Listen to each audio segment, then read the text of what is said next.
What is truth? That was the rhetorical question by Pontius Pilate when he was facing truth itself. And yet that's going to be the basic challenge before us all. How do we really know what's true? We take that so for granted, and yet there are tools and there's a science of understanding truth. How do we know the Bible is true? That's perhaps the most crucial question among us. We're going to approach this in a rather unorthodox manner. We're going to start by talking about the boundaries of our reality. How do you examine them? How do you qualify sources of information?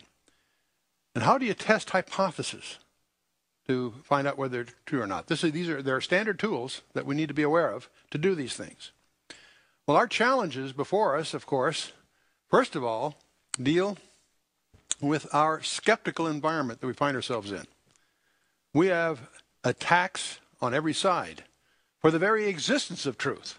We live in a society that espouses value relativism. You have your truth, I have mine, which is utter nonsense in terms of denying the existence of absolute truth.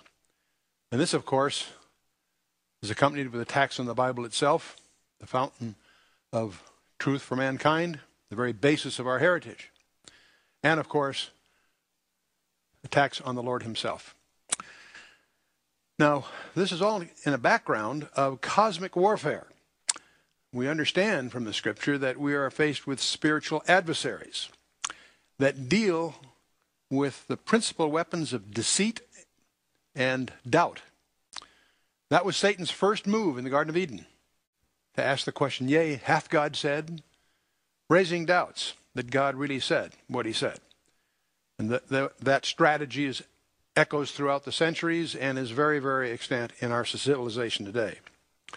So how do we know the Bible's true? You know, there are testimonies from the past. There are scholastic evidences, manuscript evidence. We could go through all the different translations and authentications of the manuscripts. We can also deal with the testimony of contemporary eyewitnesses at the time. And this is the traditional approach to dealing with defending the Bible, its veracity, its truthfulness, and so forth. We're not going to spend much time on that because that tends to be scholastic, tends to be academic, tends to be a little distant from where you and I really live. And so we're going to focus more intensely on testimonies from the present.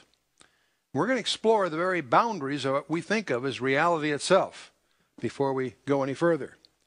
We're going to talk a little bit about the lessons of modern science.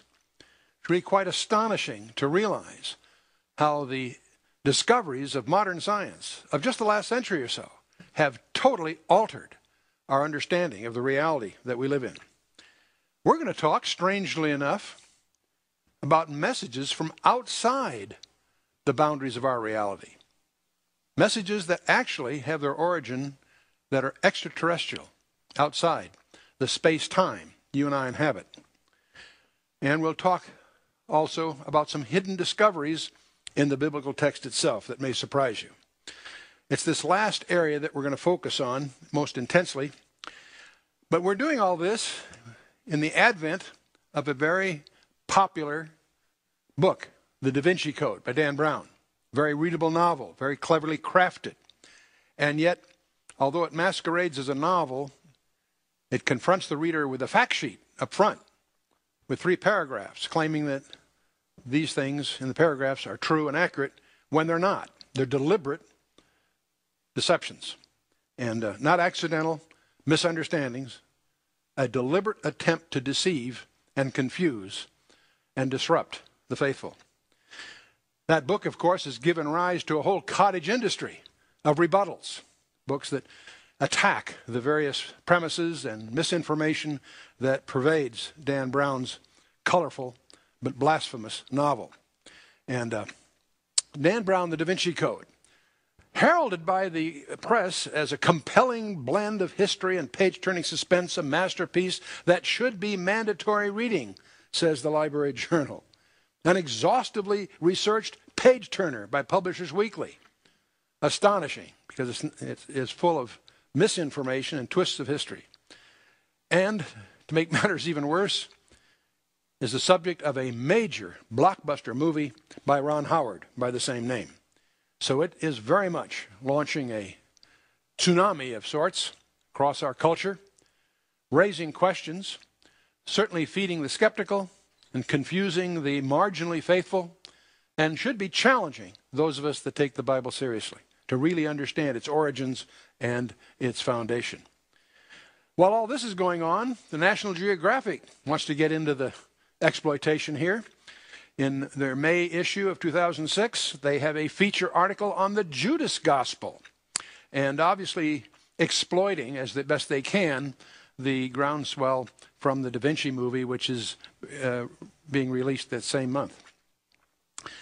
The National Geographic has a very slick presentation, very skillfully designed to undermine traditional biblical beliefs. And the Gospel of Judas, which is the subject, was discovered back in the 70s. It was known and refuted by Irenaeus back in 180 AD. It's not new news, and it's certainly not historical, but it's among those documents that are used by people who don't really know their Bible to confuse. Mel Gibson did a movie called The Passion. His reviews were a little different than Dan Brown's. The New Republic said a repulsive, masochistic fantasy, a sacred snuff film, they called it. Courting bigotry in the name of sanctity, according to the New York Times. A real nutcase whose ulterior motive was making money, according to 60 Minutes. You know something strange going on here? Why is the Passion excoriated and the Da Vinci Code extolled? Why are Gibson's motives denounced and Brown's dignified? You see something upside down here? Why is Christ's Passion regarded as a repulsive, masochistic fantasy, and the supposed marriage between Mary Magdalene touted as researched material fact? Nothing could be further from the truth. So these are attacks, of course, from the pagan left, very organized, very sinister, and possibly very much motivated supernaturally.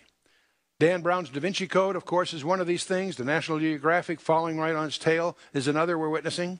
The Jesus Seminar, an astonishing array of pseudo-experts who exchange subjective, speculative hunches, replacing serious scholarship. Peter Jennings' TV special. You never find out the real motives behind that. The History Channel, the banned books of the Bible. Hugh Schoenfield, many years ago, back in '66, the Passover plot, that this was all some kind of scheme. And The Last Temptation of Christ in 1960, and on it goes. Even Mel Gibson's phenomenal movie fails to communicate just who Jesus Christ really is. And that is the crux of the whole issue in the first place. So what's going on here? Political correctness in an increasingly secular culture, or even something more sinister? A reversal of values. Fiction is promoted as fact, and fact, even the deity of Jesus Christ, is passed off capriciously as mere fiction. Even the undeniable grandeur of the creation itself is attributed to the randomness of a cosmic accident in our schools and in our culture. How astonishing, how distant this is from any real grasp of reality. Well, the traditional defenses of scholarship, of course, by pastors and others, would get into the manuscript evidence, talk about the incredible implications of the Dead Sea Scrolls. We could talk about advanced documentary technologies, the scanning laser microscope and such things that have brought earlier dating to the most important manuscripts, dated contemporaneously with the events they record, and the fact that we have contemporary eyewitnesses in which none of them, not one of them, recanted, even though they suffered torturous deaths. Very, very compelling evidences, but we're not going to focus on that traditional approach. We're going to go a little different way. By the way, advanced technology was to the rescue. A scanning laser microscope can differentiate between 20 micrometers of the papyrus, measuring the height and depth of ink, as well as the angle of the stylus used by the scribe. They can even tell whether he's